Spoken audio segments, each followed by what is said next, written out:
Pro Attenuator. Today we'll talk about hooking up the circuit tracks from Novation to the Akai Force. We're going to use the two outputs with the 1/4 inch, and then you can either use the MIDI input here. I'm going to send signals from the Force into the circuit tracks, or you can just plug directly, with this being a class compliant USB device, from your USB-C to the USB-A in the back, or a hub, etc. We'll get started with the jacks.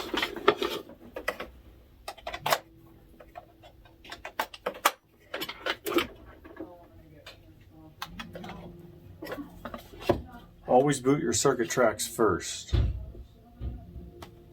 We'll wait until it does all of its bars of loading.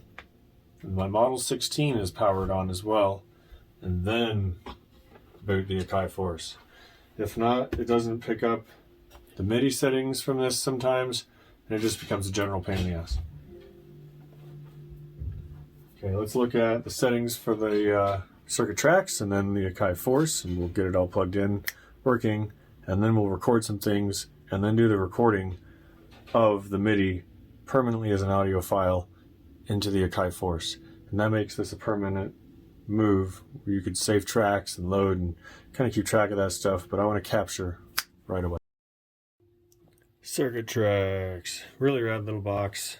Love grooving on it. We're going to, from here, you've got your projects, you can load one up, and then get your patterns ready and record these one by one. We're going to go to MIDI settings first, so shift and setup, and that brings you to the setup page. And we'll look at the computer for the diagram later, but essentially the left side of any given pair on the bottom is for receiving MIDI data, and the right side is for transmitting. So it doesn't matter if nothing is receiving the data, or you have your Force told not to accept it or to act off of it. You can leave transmit on, but you definitely want to be receiving MIDI, and then this will be controlled by the Force. It will output sound, and you can run that back into the Force through the two in the back, or you can run it into the mixer like I do. So back out of here, you push play. There's a couple other things. If you see those funny colors, you have shift on. So setup again. This is the brightness button and your key palette, if you will, there. And then that one's not in this manual, and I forget what it is. Let's play to get out of it.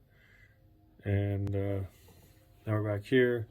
We'll be hit shift again. We'll be working to program in synth 1, 2, and then the drums are kind of funny, but we'll be able to get the bass and a couple other notes accessible. You hear my 2015 computer cooling down from the slight Ableton drum line that I had going. This is the chart for the MIDI settings for circuit tracks. And you'll have a scale choice up at the top, which I leave in its natural. And then settings on the bottom. For MIDI, they're very important. So the left side of each one is to receive MIDI. Notes, control changes, program changes, and clock. So you can also transmit. If you want this to be your brain, you want all the right ones for transmit, and you may not want to receive anything back.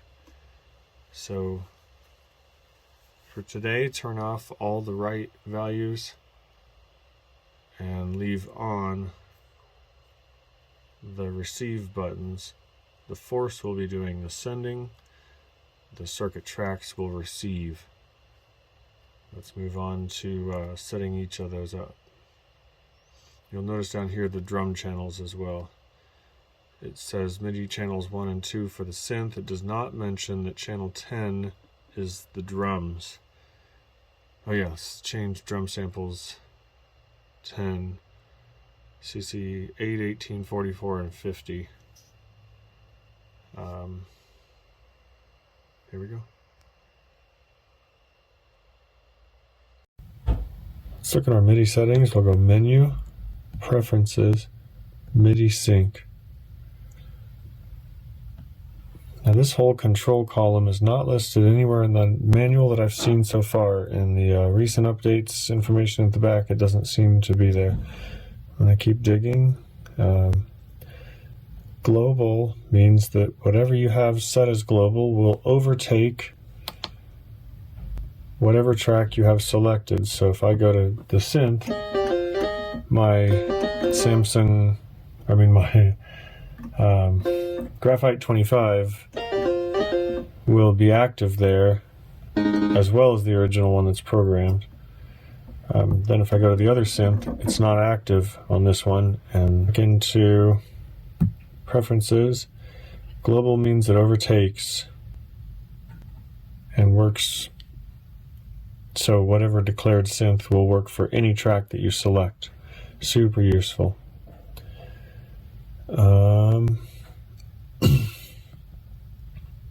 Let's sync with Circuit Tracks. So this will send a sync message to, but I only want to send sync messages to the Circuit Tracks. So now we'll go back to Matrix, Mixer, and with I/O, there's Circuit Tracks again. So we've got channel 1 out of 16 there, and then 10 out of 16 for the drums. And it doesn't show all the drums in a linear fashion. I'll have to figure out how to reprogram it, and I'm in the middle of doing that. Do another video because that'll be a whole 10 minutes worth. Circuit Tracks Synth 1 is controlled by MIDI channel 1 and 2 for Synth 2. So dial those in. To get them in, you go the plus sign and MIDI. And then you can double tap to change the name. There's some other settings you can enact in there. Record enable it. Auto works for monitor. And MIDI in, for now, turn it to none or all ports to be affected by everything, or your specific keyboard that you want to use. Attenuator here. Hope you noticed I don't wave my hands around and act really annoying with my face on the screen all the time. I'm trying to make videos for you with the core content. If that's cool with you, hit like and subscribe, whichever side that's on. Just make it happen. I'll make more for you. Thank you.